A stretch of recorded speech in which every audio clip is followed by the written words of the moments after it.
Hey, welcome to the fine print, ladies and gentlemen. I'm your host, Caleb Teske, coming at you with another great guest today that I had to reschedule with, but is now back here with us. I've got a great guest, and we're going to be talking about one of my favorite subjects, which is making hash. And if you guys have listened to any of my shows and the stories about my dad, you'll understand why this is near and dear to my heart. And my guest tonight, it's hard to see that on there. The company is Sambo Creeck Filtration, and my guest is Charles McGowan. Charles, thank you for being here tonight, man. Thanks for having me. Cool. And I'm going to put you in the big box, and I'm going to solo you. I'm going to solo Right. on you for a minute. I was hoping before we do anything super serious, maybe you would give us a 5-minute life story. Right on. I've lived in many places, so I don't have one particular place where I call home, but I've lived in Central America. I lived in the Amazon River for a bit, actually, so I bounced around for a lot of places, what to call it here in the States. And for the most part, I've always been involved in like finance. I did a lot of commodities work, including physical gold and things of that nature. And at some point in time, my attorney was, the odds of you going to prison for doing stuff with gold is a lot higher than going into drugs. So why don't you just, head on over that way? And so I ended up in cannabis for one reason or another, and it's been a wild ride since then. Hmm. And I want to ask you a little bit about that because we talked about this on the phone, and the gold mining stuff to me sounded fascinating. And we're going to get into the weed stuff for sure, but I'd really love to hear about your experience working with gold mines. If you go back a few years, there was an episode of South Park where Cartman is doing the whole cash for gold type of thing. That is exactly where I got it from, and that is exactly what I did. When that was happening, that is why I did it and exactly how I did it. And so I was in Latin America with Western Union, MoneyGram, and a few money remittance companies, and it was like an add-on, and it just exploded in my face like you have no idea. And so we went from buying gold, not in a pawn shop, but like from pawn shops and from people. Um, and then we scaled all the way up. I got a master's degree or the equivalent of a master's degree in diamond grading. I got into watches and all kinds of crazy things. I learned chemistry and how to refine gold. And I got to a very high level on all of those trades. And we had operations in many countries. And the scale of the operation really was epic. But, like all good things, the whole gold thing as it meteorically rise, it also did come down pretty fast as well.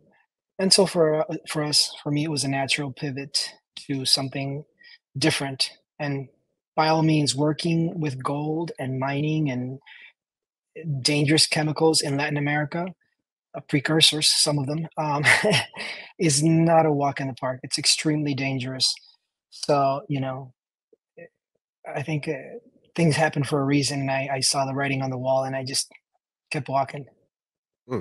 Yeah, it does seem like the mining industry is pretty brutal from what I've read about it. Yeah, worked with cyanide. We did like the Alaska guys where they're like panning for gold in the river.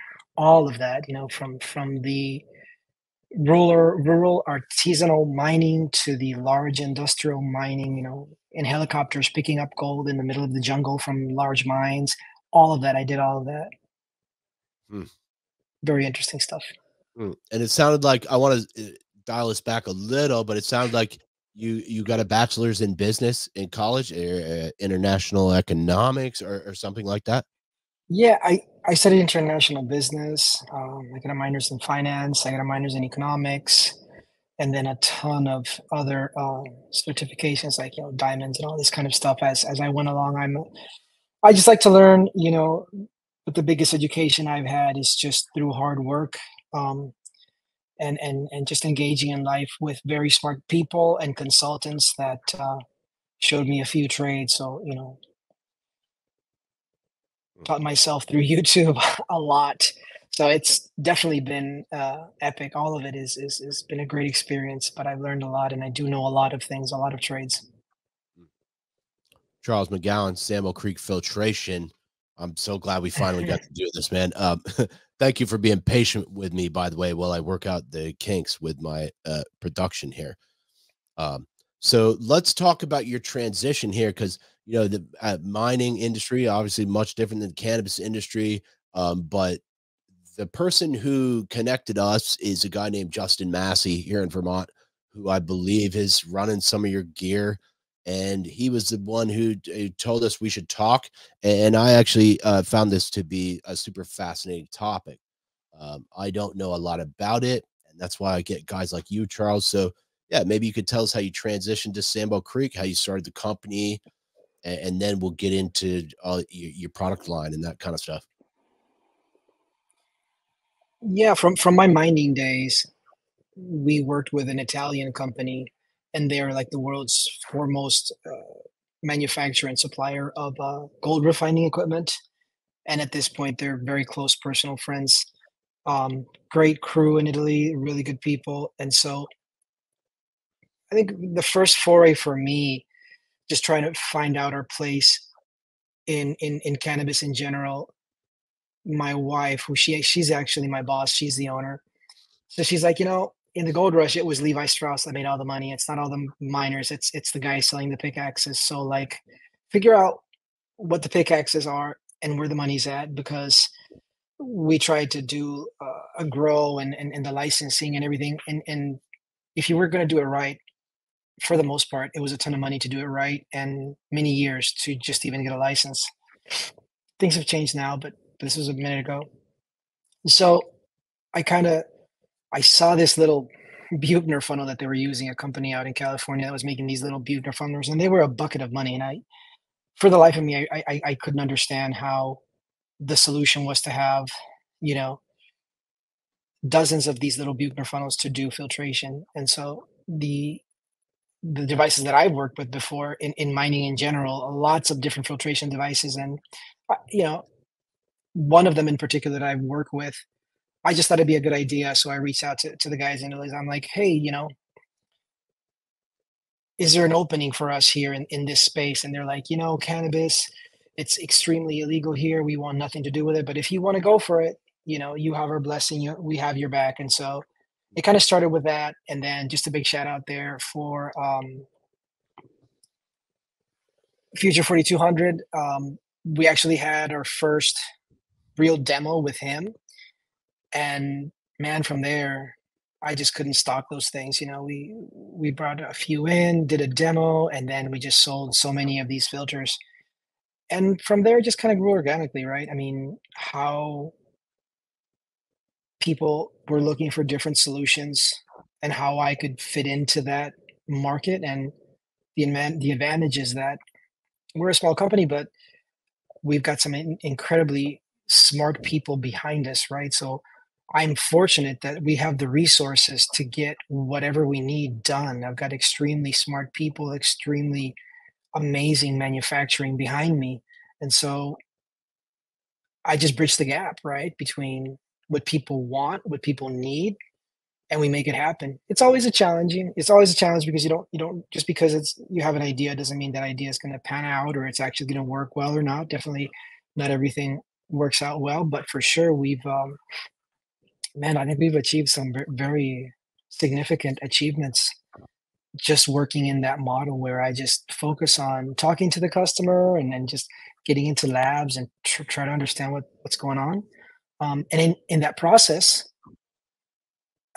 this guy reached out to me over a pump, and I saw some things, and we actually got talking about this static process. And he he wasn't a huge fan, extremely smart guy, very knowledgeable. He wasn't a fan of the technology, and he pointed me over to another guy who I went to see in Oklahoma because, man, it was just so, you know what I mean? It's like one of those aha moments where you see something and there's a there. What that is or how that's going to work out, who knows? This was years ago, and so I went out to Oklahoma. I actually filmed a video with him. I have that up on YouTube. And from there, I just had this itch, right? In my quest for product development, how that kind of worked out. And then I continued the actual research with the guy that I initially learned it from, which is our mutual friend Justin Massey. So that's kind of how this all came to be, because I started talking to Justin about pumps and about a whole bunch of other things, and he's always been super amazing with me and helped me provide his space so I could do R&D on my equipment and just get some validation from a person that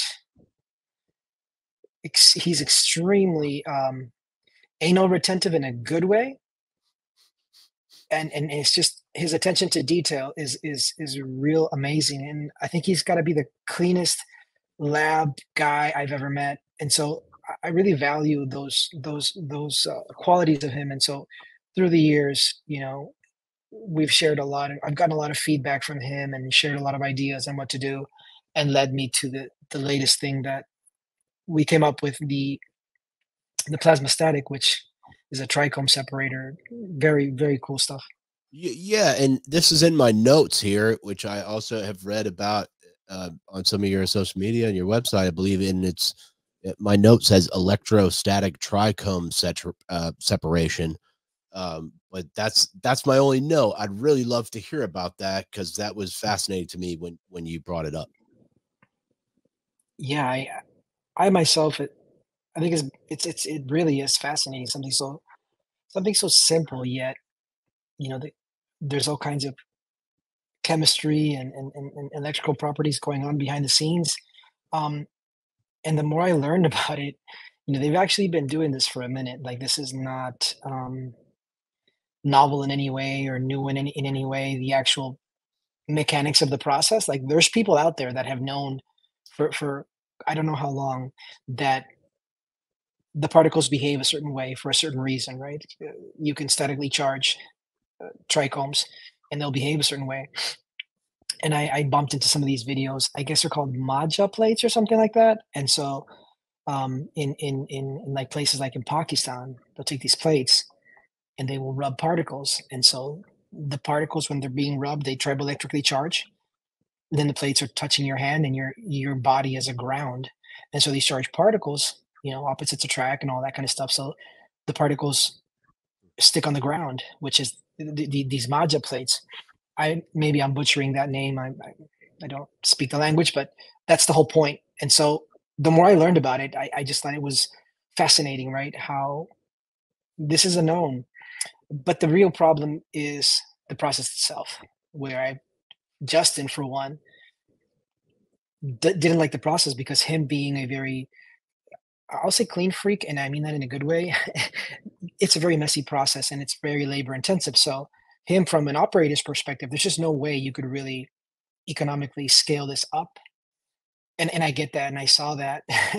I did a lot of tours with people, just seeing how they sifted and how they statically charged using silkscreen printing mesh, and they'll have a nitrile glove, and through that process of friction, they tribal charge those particles and then get them to separate. So, um, but yeah, but I knew there was a there, right? I just really took me a while to really understand how best to find how to industrialize that, and you know it's very interesting how things came together, because from the mining industry we do this, like, this static stuff in mining is done all day every day.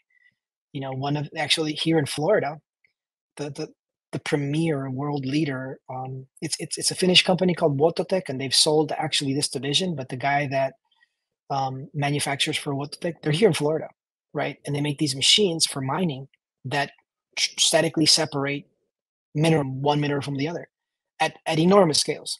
Huh. So I just thought it was very interesting how, like, I'm going down this rabbit hole, and it ties back into what I know, what I've done before. Um, and it's all really here.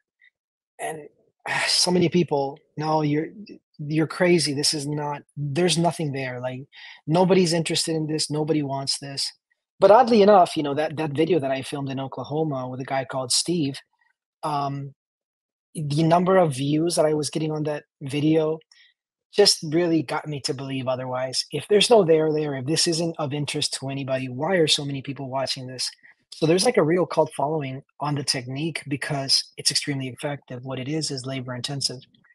And so eventually, I really, through the counsel and the advice, the help of really smart people, man, we came up with something very interesting. And it's just a technology that, doesn't, there's no chemistry involved, right? You're just basically plucking heads out of hash. It's awesome. Hmm. Charles McGowan, Sambo Creek Filtration. I think I spelled your name wrong on the YouTube entry, and I'm going to fix that after this. I forgot the A, but I am going to fix that. That's a Scotch thing, man. Yep. Okay. So I'm curious because I've talked to a number of different manufacturers, right? People that are doing BHO extractions, people that are doing CO2 hype supercritical, people that are using propane.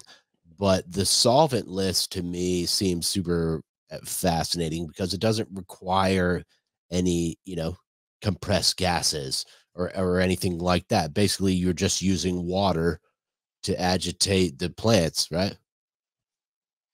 Yeah,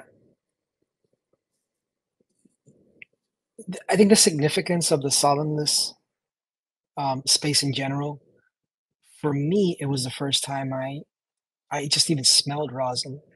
I vaped or whatever, all that kind of stuff, and it was first time I vaped. It was very interesting, right? I mean, it's like big slap in the face. It's very strong, um, but it's not the same as smoking or things like that. It was just a very different sensation, a very different feel. But the first time I actually smelled, it was probably fresh press or something like that. But the first time it was cold cure. The first time I smelled a cold cure, the smell, just the aroma, it was so elegant, it was so nuanced, like nothing, I had experienced before. And again, that's an easy realization for any consumer where I'm used to this, and here comes this thing, and you're like, "What is this?" This is you don't know what it is, but there's something so special about it. It comes through the nose, and then, of course, the highs are same, but so nuanced, so very different, right? It really is a good experience. So when you compare it to other products, to each his own, but this is a very easy sell. And then because there's so many concerns, at least in some crowds, of the effects of chemicals in the body, and I totally dig that. It's again a very easy sell. Having a product that is in itself so aromatic, so flavorful, it almost feels like some very expensive caviar or like a truffle or like you know what I mean? It's not a very difficult product to differentiate, to understand as a consumer that it's exceptional, that there's something special there, but you have that added benefit that there is no chemicals involved, right? I mean, with the right process, there really isn't anything extra added to the plant. So you have that in its purest form without even having to think about what other chemicals may be involved or not. I mean, there's some great processors out there that'll do butane extractions and they purge all that butane out. But then there's some irresponsible, extractors that their stuff isn't so clean. Moreover, when you really dive into it, I think the solvent space is singular because you can't fix it. There's no fixing it. You have to grow it right, you have to harvest it right, you have to process it right, you have to do everything right to have a winning product. There's no fixing it, there's no modifying it, there's no you know what I mean? It's just like getting every part of the process right. And so you get that ultimate expression of your work. So if you did things half-ass, your product is gonna be half-ass and your product's just not gonna do well, right? And I think that just builds on the appeal of that product. It's awesome. Mm, well said. I'd also like to just I'm gonna do a quick screen share if that's okay.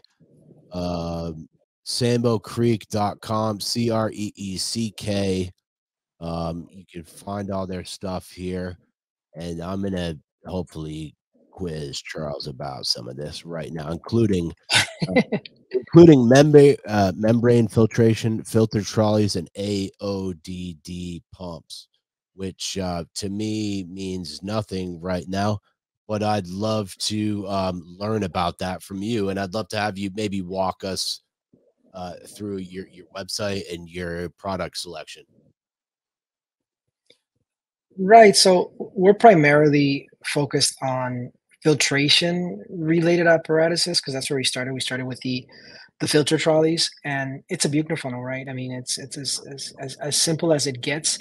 However, they're just large Buchners, and they have integrated systems where it's all in one place, and it has hundreds of applications, right? I mean, I think there's a we have a video where one of the guys from Tesla, the Redwood Minerals, something like that, they do lithium, some sort of lithium salt filtration on them. So I mean, it goes a long way for all kinds of stuff. So those are the kind of products that we started off with, and there we've uh, moved on to other things like lenticular filtration. We make pumps. You know, there's a I know just the pumps here that we looked at were so expensive, and we sell so many pumps because of the trolleys. We have a lot of trolleys everywhere. But I saw two things in pumps. Everybody's filtering extremely cold, right? And these AODD pumps are super simple. They're great, but if you run them in cryo temperatures, they stall on you. So we made a special cryo temperature pump. I mean, we sell them in Siberia. You'll find our pumps all over Siberia. It's incredible how much how well they do in extreme All right. temperatures. You know, so then Why did these other pumps, sorry to cut you off, but why did these other pumps fail in cold temperatures? Why is that, Charles? because these things work off of air, and so these pumps have little holes inside the actual pump that cycles two pistons. So it's got a rod, and this rod goes back and forth like that, cycling a piston. But that's powered by air, and so everything inside is frozen, right, at maybe minus 86 C or something like that. And so when you have compressed air going in there that has water vapor in them, the water turns it into ice. And all these holes, they keep getting smaller and smaller and smaller to the point where nothing happens because the air can't get out. So number one, of course, you need to have dry compressed air, but also you need to have a pump with those cavities designed for a certain way for air to freely circulate in the presence of extremely cold temperatures. Oh, hmm. Yeah. And then we did one for hash. Like if you look at hash, my gosh, I've got a great video on this. Like I met this guy in New York and he's making a centrifugal pump, and most of the major manufacturers are using this pump for pumping hash. So we made a pump. I sent it over to Justin, and I got the other guy to send me his pump. And I'm like, okay, this is like the tried and true pump, the centrifugal pump that all the big boys are using. Why don't we give them a spin? Let's see how it goes, right? The guys in Italy did a phenomenal job, like just designing what a diaphragm pump should look like for hash, and that means just the tolerances and the shear inside the pump to be just like on point. So like we don't crush things, we don't destroy things. Like diaphragm pumps, they have a diaphragm and it slams against the wall. So you can imagine, right? Your trichomes in between that space, they're just gonna, destroy. So we took care of all those things. And the other pump, man, it's like a quarter of the hash just disappeared. Like it just vanished. It just got melted away. It just ground it up. Yeah. And so that was a huge realization for us. And just our stuff just I think we lost more hash just in the cavities of the pump because the pumps are big than, what the losses were themselves. From like 500 grams, I think we lost like a gram versus like 100 and something on the other pump. So it was insane. So for me, it was a real huge realization of really what was going on. And it really opened my eyes to a lot of things, kind of like people make a lot of claims, right? And us as me as a consumer, I'll assume that because it's a big name, the big boys, I would think that they've done their research, right? And their stuff is on point. And it was a shock to me that no, they didn't do their research. They just assumed or made assumptions, or I don't know what happened, but there was no there. So that was really interesting. And one of the other things that I talked to Justin about, and I believe I spoke to you about, is sort of the shape of these vessels for washing hash, which was Mm, fascinating to me because it sounded like, there's round vessels and there are rectangular or square vessels, and maybe that somehow affects the dynamics of the water, the vortex or whatever. And I'd love to hear your thoughts on yeah. that. That was something I had never heard about, and really piqued my interest when I did hear about it. Yeah, so this for me also was up in my wheelhouse, right? And so we're talking specifically about making cold water extracts, bubble hash, whatever you want to call it. And so the question is, what is the best method of liberating those particles without damaging them, and what is the relationship of the vessel geometric shape versus the extraction efficiency, yield, quality, etc. Right? And so what I learned out of this whole exercise, we have some fantastic engineers, but that in this case was not a benefit because we are not trying to make a fantastic agitation device. So I'll give you an analogy. In mining, I used to have a 5,000 gallon, many 5,000 gallon tanks, and they were round. And what we were trying to do is to get sand from the gold mining process to be in suspension, because if you had sand that settled on the bottom, that sand would not react with the sodium cyanide that we were using. We were using cyanide to extract gold. So you Huh. needed to have particles under suspension. And so all of the engineers, they're fantastic at doing that. Of course, there's, industrial mixing handbooks, and they learn this in their sleep pretty much. They know this very well. But when I tried to explain to them that biomass floats and trichomes settle, and we want to keep the stuff on top, and we want to keep the trichomes on the bottom, and they're like, what? So they don't have any experience on how to make a terrible agitator. I mean, we're not trying to make a Slurpee here. We're trying to, number one, extract. Number two, let the trichome settle so they get out of the way, right? And so for real, because if you look at some of the agitation devices in the field, it does look like you're creating some sort of Vitamix type of situation going on, and that tells you that something is happening, like the biomass is being ground up and your trichomes are disappearing. They're popped and they're gone, right? And so when you're making a tank, there are relationships, right? The diameter of the agitator, the position of the agitator from the bottom, the diameter of the tank, and the relationship between the tank and the agitator, how fast the agitator goes. And there's a million and one designs for the agitator, but you can go about it two ways. So there's a Canadian company. They have a really good agitator and they have a really nice tank, but they have a round tank and they have baffles. And so what a baffle does is basically something that eliminates a vortex. So I'm gonna dumb this down as much as I can Yeah, because you please. know when you have a vortex, like a whirlpool type of situation, that's just lost energy. You're basically losing energy to the process. I mean, again, I'm oversimplifying things, but you're losing energy in the process. And what happens is that I see that you have these agitators going extremely fast because the agitator's at the bottom of the tank, but the biomass is at the top. So the agitator needs to go really fast to be able to reach what's up at the top, which is called the interface. Oh, So then what happens is because the agitator spins so fast, it'll create this vortex. And so in industrial mixing, to prevent a vortex, you use baffles, which are just paddles on the side of the tank. That instead of having one big swirl, one big whirlpool, it breaks that up and either prevents it from happening if you're doing it right, or at least mitigates that process. And so that's one of the things we did was that. But I really couldn't figure out how to put a bag. I always wanted to have a bag inside the tank, because there's so much that goes into play into this process, and I think one of the most important ones is the actual cleaning aspect of it. So I was really adamant about bags, and when you add a baffle, there's more manufacturing, it's more complex, and the other natural progression when you start with a baffle is to simply change the geometric shape of the tank.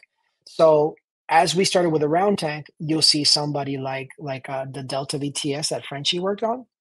So they came up to that same realization. What did they do? They added two baffles. They have a round tank with two baffles, but the baffles are incorporated into the tank, and so it's a D shape. So that's how they went around it, right? Um, most of the homemade, not homemade, but home washing machines, right? The little ice. What are they called? The little clothing machines that we use to make action, right? The small ones. A I lot don't of know. them are square. My buddy had some like a hand crank Bubble washer that magic. he bought from China. I don't know what they're Yeah, called, like but the bubble magic is what I'm talking about. I've seen some of the evolution of these devices. Yeah, Yeah. yeah, and so, again, that is the next natural progression, right? I mean, in industrial mixing and even home appliances, you'll see these geometric shapes. So, you'll see a square, a tank with an agitator because they've run into these same problems, right? None of this is rocket science. Engineers have gone through this over and over and over, and everybody comes to similar conclusions, right? You can go about it either this way or that way. Like I said, the BTS went with that D shape because they added two baffles. The guys in Canada, they just added baffles to their stuff. We ended up finally in a square shape. We did a lot of computer simulations for it, and the square shape, all it does, it adds a baffle to reduce or eliminate that vortex. And then from there, you go down this weed of agitator design, where you place the agitator in relationship to the interface, how wide the agitator is, the actual blade configuration you have. And it really is a lot of just trial and error to get the highest yield, the highest quality, and so on and so forth.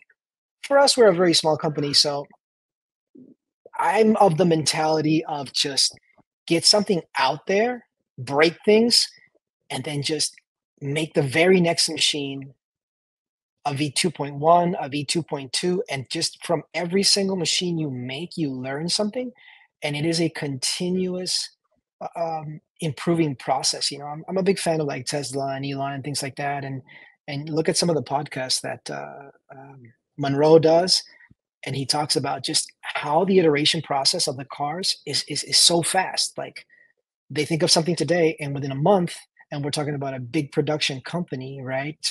How they can incorporate these changes into their products so quickly.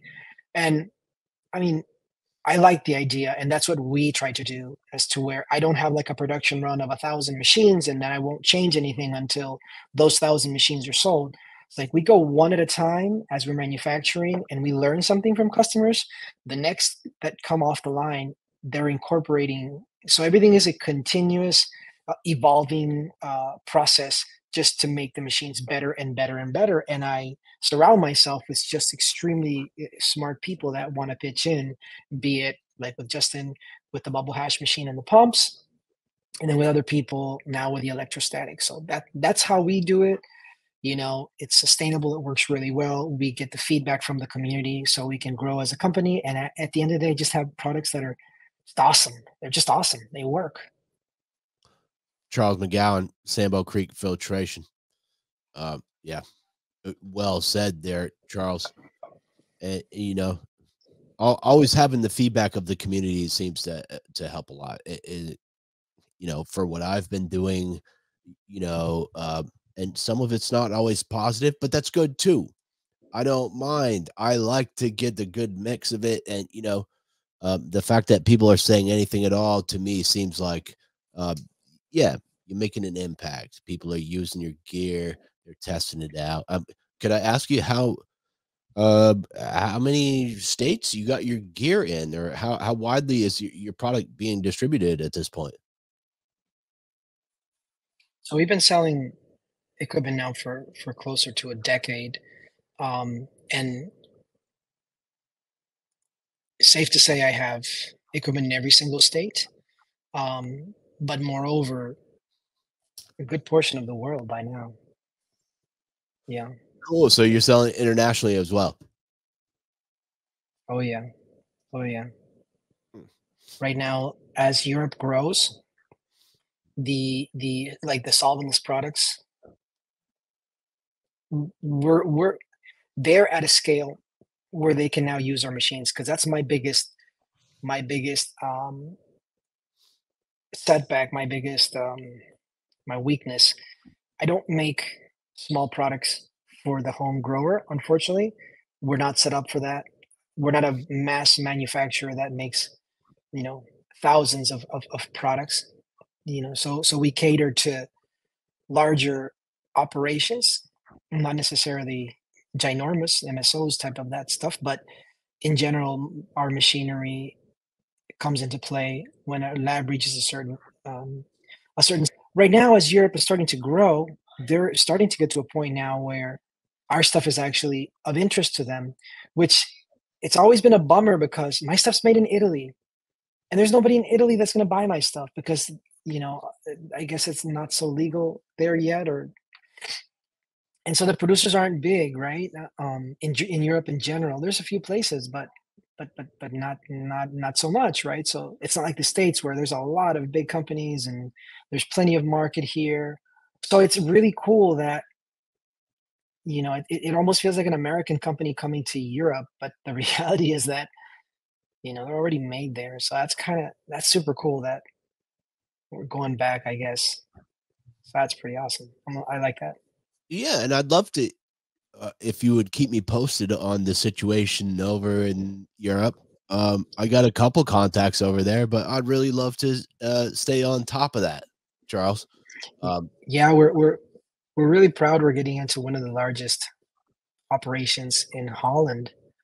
That's super dope. Like those guys there, awesome. super intelligent. The operation is super cool. So it'll be really nice to see our equipment over there. And I'm very excited right now. I think we're going to be huge in Morocco and Spain. It just seems like now I have 1,001 friends in Morocco. I just think that I didn't understand that Morocco was such a significant market, but this whole static thing, the static thing blows my mind. This is my prediction. So the static thing, everybody in Europe just smokes, just I'll call it the traditional Moroccan hash, right? I mean, they're used to a certain type of product over there, which really isn't that popular here. And so we're kind of like exporting our, consumer preferences to Europe. Mm. And maybe you might say that they're not up to date with their tech and their product offerings as we are, but they have their traditional stuff that they just love it. And I, for one, you know, I've been to Spain and these little egg type things, got lots of stories on where those things come from. But that hash, um, Yeah. it's awesome. Like I don't know, man. Like it's super cool. And so my prediction is that this traditional method of making things where the consumer in the United States might not be so hot about, I think the static tech is going to change that, where we're going to go back to our roots, which is what they got going on. You know what I mean? So I think they might actually skip a few steps and just go from start to finish, if you will. I don't know. I think that'd be super cool because when some of the guys that I work with, big shout out to Wolverine Dabs, and there's a ton of people right now that are supporting me in this solvent this static project. You'll see a few names coming up soon, but their stuff just looks so fire, and it's nothing but heads. It's just amazing. So when you really start to look at some of the stuff, what they can do with it without anything more than static electricity and a lot of work. It's just amazing. So it's just like taking that old school tech and just making it 99% just pristine, pure. So that's just gonna pop. And from there, they can do whatever. Like the Piatella is hot right now, right? But what is that? That's just really good hash. I mean, like, just no, you know. And it is interesting to see the evolution of the concentrate market, because I've seen everything from, like pressed keef to the dry sift to the bubble hash to now we're doing all these rosins and different. I didn't even know that shit existed 3 or 4 years ago. So watching the evolution of the concentrate market certainly to me has been fascinating. And I know that there's going to be an ongoing evolution with the new tech that's coming out. People are going to make some really cool products. I don't know. I totally see that Piatella and similar types of products are going to be super popular here. And of course, we're going to export some of the solvent list and solvent based extraction methods to Europe. But it'll be fun to really see what people come up with. It sure will be. And Charles, look, I'm going to do another shameless slap here. Sambo Creeck Filtration, Charles McGowan. I'm running out of shit here, Charles. I want to thank you for being here. Hang on. I'm going to pull myself up. Hey, thanks for being here. I'm glad the audio worked out this time. And for everyone who might have seen this, we had some, I had some audio issues last time, but Charles McGowan, Sambo Creeck Filtration. Thanks again. If you have any final notes, and I want to just, before we get out of here, I do want to maybe share your website one more time. Sambo Creeck, CREECK .com. Go there. You can check out all their gear. It's been a pleasure having you on. Thank you again. So I always leave the last word for my guests. I want to thank my sponsors again too. Higher Elevation here in Morrisville, Damian Bailey. That banner's down there at the bottom. But yeah, thanks, Charles. And I will send you this video after we're done, but the last word is for you. And so take it away if you got anything else, my friend. Yeah, no, appreciate you having me. A great conversation. Always fun to talk to you. Yeah, stay tuned, everyone. I think that the plasma static is going to be epic. I think there's great things that are going to come out. Some of the creators that we're working with, they just have some really fire stuff that are going to make a dent in consumers' preferences. And just really cranking out some really high purity stuff for the masses. So hopefully we've done something good here. We're always looking out for the little guys, trying to promote craft cannabis. We're trying to promote the little guys and giving them the tools to succeed in this incredibly different market. And, we hope to do good to people, the farmers, and especially the farmers in places like Tirah, Pakistan, planning a trip out there, try to go see those guys and bringing them some free tech so they can up their game and make a little bit more money for their products. Such a hard way of life. They really hustle. And so very important parts of the world that have land race genetics that, we want to preserve. And so hope that this sort of process allows those people to be viable long term so they can make a sustainable living, without breaking their back so much. And so really appreciate all those guys for what they do and everybody that's helped me to make this happen, man. Stay tuned, guys. It's going to be epic. Charles McGowan, Sambo Creeck Filtration. That's not showing up very good on my background, but yeah, you're all good. Yeah, but please check them out. Sambo Creeck, CREECK.com. Charles, thanks so much for joining me today. I wish you the best of luck in your endeavors, and I'm going to sign it off here. The Cheers. devil's in the details. Thanks for tuning in. Yeah, the devil's in the details, and the details are in the fine print. Peace.